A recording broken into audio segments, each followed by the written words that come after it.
Première chose, je ne suis pas un insulteur. Je ne l'ai jamais été. Mon éducation m'empêche de dériver négativement. Il y a des valeurs qui sont en moi et qui ne peuvent pas tolérer certains comportements. En revanche, mon parcours, comme vous l'avez vu, a été fortement marqué par une présence dans le monde anglo-saxon. Or, dans cet univers, le type de journalisme et le type d'intellectuel qu'on voit prospérer, c'est marqué par une forme de j'allais dire, de candeur, un discours franc, où on ne se gosse pas, on ne fait pas de la diplomatie, on dit les choses. On pense, dans l'univers qui est le mien, que les vérités sont bonnes à dire. Dès que c'est des faits, et la plupart de ce que j'ai écrit relève de faits, ce ne sont pas des spéculations. Or, beaucoup de gens, refusant de voir que les choses que j'avançais sur le pétrole, sur le gaz, sur les frasques personnelles de telle ou telle personne, sur les détournements de deniers, etc., relevaient de choses véridiques, on préférait laisser le message pour se concentrer sur le messager, en voulant me faire passer comme l'insulteur de la République, que je ne suis pas.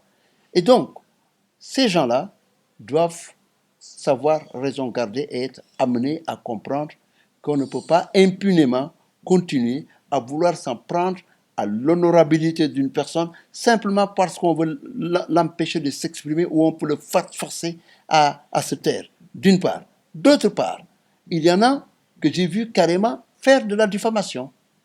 Par exemple, M. Madjabal Diagne, qui m'a vu au Caire lors de la finale de la Coupe d'Afrique des Nations, quand j'étais dans un hôtel le matin en train de déjeuner avec des partenaires égyptiens qui m'avaient invité et m'avaient demandé d'inviter des spécialistes et des professionnels de l'énergie. J'avais invité le directeur de la Sénélec qui n'a pas voulu y aller, mais j'avais invité le haut commissaire adjoint de l'OMVS qui est venu. Et donc nous nous sommes retrouvés là-bas pour faire des projets avec de lourds investissements. Monsieur me voit, Madjabal, au lieu de s'arrêter pour savoir qui ces gens-là étaient, il en tire la conclusion, parce qu'ils avaient un fasciste arabe, que c'était des Algériens. C'est très grave. C'est vouloir me faire passer pour un apatride et en plus, c'est comme si je n'avais pas le droit de supporter les Algériens si j'avais voulu le faire. Alors donc, ça, je trouve que c'est de la diffamation.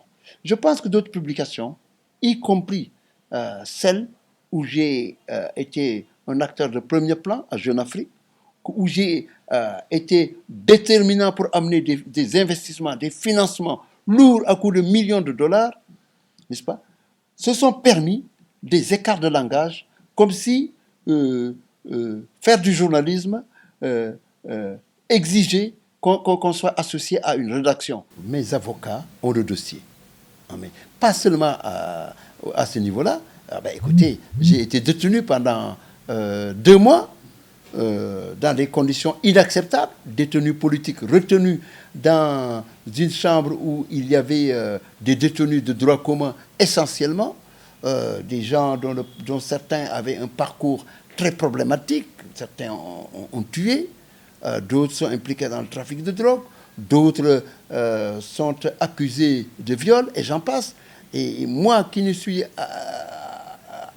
retenu comme détenu politique que parce que j'ai écrit des choses que je crois avérées, parce qu'on voulait me faire taire, je trouve que l'État du Sénégal a fait là une bavure judiciaire grave, ce que j'appelle la plus grave bavure judiciaire de l'histoire du Sénégal. Vous savez, en ce moment, je suis animé par un sentiment de pardon, parce que je remercie Dieu d'avoir fait que cette détention, au lieu de se transformer en fiasco ou en humiliation que mes geôliers voulaient réaliser, s'est soldé par une adhésion que je considère massive et sincère de patriotes, de compatriotes, de citoyens du Sénégal et d'Africains, d'acteurs du monde entier, et d'individus qui se sont mobilisés pour une cause qui ne passera plus jamais inaperçue.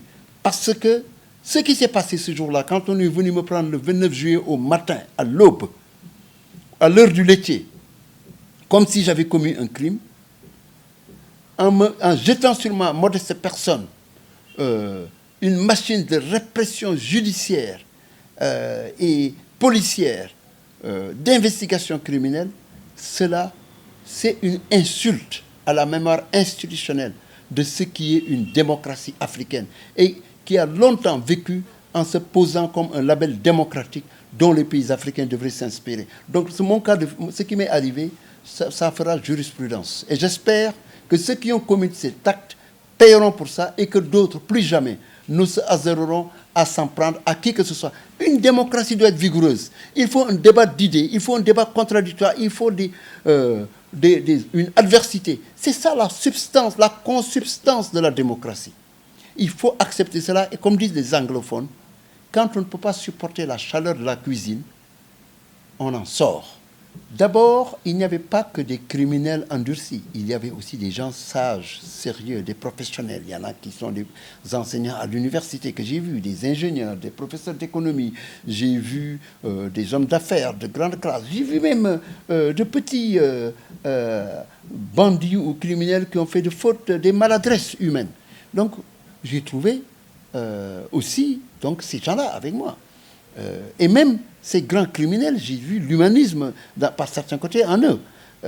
Donc, quand je suis arrivé dans cette salle, où il y avait non pas 300 personnes, mais 80 à 90 personnes, c'était toujours très exigu cependant, ce qui avait compté pour moi, c'était de me considérer comme l'un d'eux.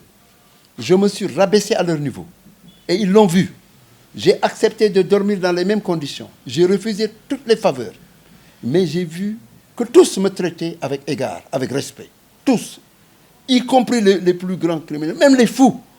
Quand je me levais, ils me donnaient des faveurs. Par respect. Je ne sais pas pourquoi. Et je veux saluer ici leur humanisme. Ensuite, très rapidement, le gérant de la chambre m'a donné un lit et j'ai pu dormir. N'est-ce pas?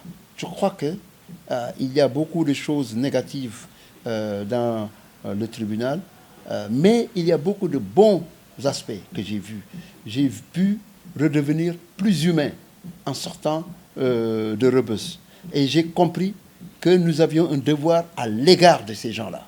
Parce que ces détenus sont des êtres humains. Tout le monde peut tomber dans ce piège. La situation est tellement grave parce que la machine judiciaire et la machine de répression au Sénégal est aveugle.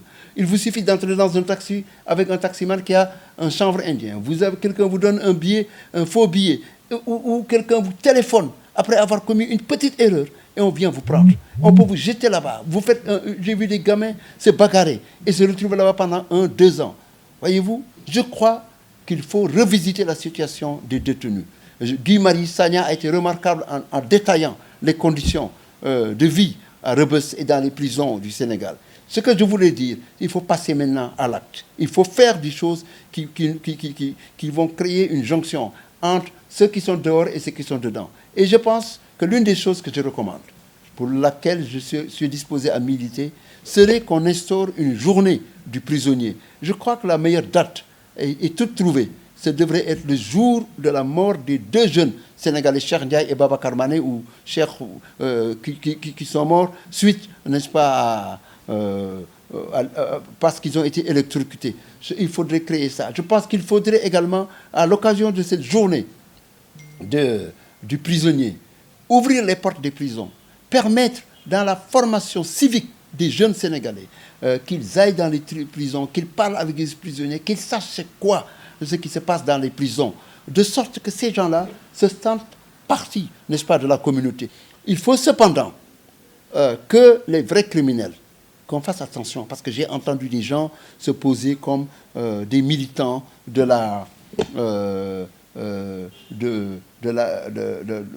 l'amélioration des conditions carcérales, y compris des gens qui y ont travaillé. Mais pendant qu'ils se mettaient à déblatérer sur les télévisions, j'entendais des prisonniers qui ont longtemps séjourné à Rebeuss me dire « Écoutez, celui-là, il vendait de la drogue pendant qu'il était ici. » Voyez-vous? Donc, il y en a d'autres dont les enfants, à l'intérieur de la prison, ont tourné sans qu'ils le sachent. Il y en a qui sont devenus des homosexuels. Il y en a qui sont devenus plus brillants. Il faut qu'en les accueillant, qu'ils ne sombrent pas dans l'angélisme et que vraiment des structures d'accueil et de réadaptation de ces prisonniers se mettent en place pour éviter de mauvaises surprises dans nos sociétés. Mais je le connais de longue date et je l'ai aidé à entrer dans le pétrole. J'ai obtenu des barils de pétrole pour le Sénégal en l'aidant à rencontrer mon ami Rilwanou Lokman, alors président de l'OPEP et conseiller du président du Nigeria. Donc c'est Adama Gaye, ce n'est pas Abdoulaye Wade, ni Karim Wade, ni un autre qui a aidé Macky Sall à entrer dans le pétrole. Mais écoutez, je crois que, vous savez, je suis son aîné quand même.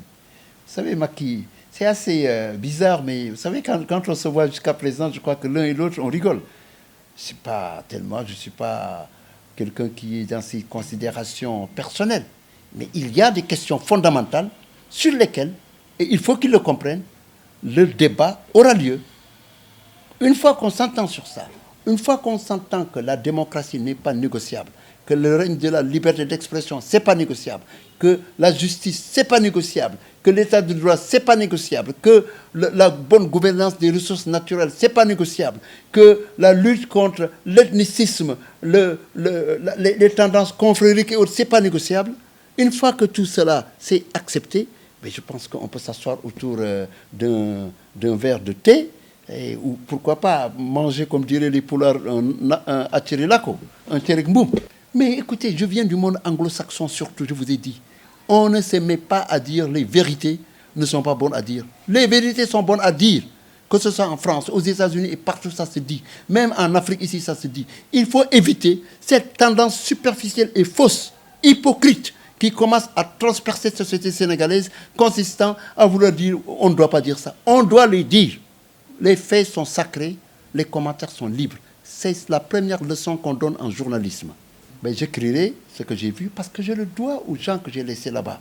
J'ai vu les gens vivre des situations, j'allais dire, inacceptables, intenables. Je vois des vies détruites, je vois des hommes dont les femmes viennent demander le divorce. J'ai entendu, par exemple, le suicide d'un de mes amis d'enfance de Kaolack qui aurait bu de l'ammoniac en la personne de Sadaga Diouf. On m'a raconté comment il est décédé. Et tout ça, j'ai pu apprendre ça. Je ne peux pas avoir vu tout ce que j'ai vu et sortir faire comme si de rien n'était, continuer ma vie. Non. Même ceux qui sont dehors, je dois les mettre en garde pour dire de ce que j'ai vu à l'intérieur, il faut faire très gaffe. Donc, je raconterai cela à partir d'une tribune que je créerai et qui détaillerait le vécu du détenu politique que j'ai été, mais qui a eu à côtoyer des citoyens qui ont été malmenés par véritablement ce régime judiciaire ou policière ou d'investigation aveugle et qui ne donne pas d'espace à l'individu parce qu'une fois qu'on vous jette en prison, vous êtes pratiquement empêché de déployer vos droits. Et quand vous vous retrouvez devant des juges, notamment le juge d'instruction que j'ai rencontré, devant qui j'ai expliqué, argument à l'appui, les raisons pour lesquelles je ne devais pas être là-bas, et qui savait que j'avais raison, que j'avais poussé jusque dans ses derniers retranchements, en lui donnant faits et chiffres, les raisons pour lesquelles on m'avait arrêté indûment, et de savoir qu'une telle personne pouvait froidement vouloir m'appliquer une sentence légale, arbitraire, alors que moi, je suis capable de me défendre. Écoutez, ça, je trouve que c'est très grave. Si bien que, pour m'en sortir, il a fallu que j'utilise les armes qui étaient à ma disposition. Il fallait que j'annonce une grève de la faim pour que le monde entier parle de mon cas. Il a fallu que j'écrive une lettre au chef d'État de la CEDEAO en rappelant que j'étais directeur de la communication de la CEDEAO et que j'avais vécu du dedans les mesures qui étaient prises dans la communauté pour que la démocratisation s'appuie sur un socle de valeurs, y compris judiciaires, de normes admises et acceptées dans la communauté parmi les États membres. Et j'étais sur le point d'écrire au président américain et de demander même à mes enfants de faire une grève de la faim devant la Maison-Blanche. Mais vous savez, quand vous restez dans une prison, vous mangez mal. Vous mangez des choses qui ne sont pas bonnes pour quelqu'un de mon âge. Vous êtes angoissé par ce que vos activités, votre business, vos relations, que tout cela, ce que va devenir, quand vous pensez à vos enfants, leur angoisse et tout, que vous craignez à tout moment de mourir dans ces conditions, vous savez, ça peut vous affecter. Et je pense que je ne suis qu'un être humain, et ce qui m'est arrivé, ça arrive à tout le monde. Voilà.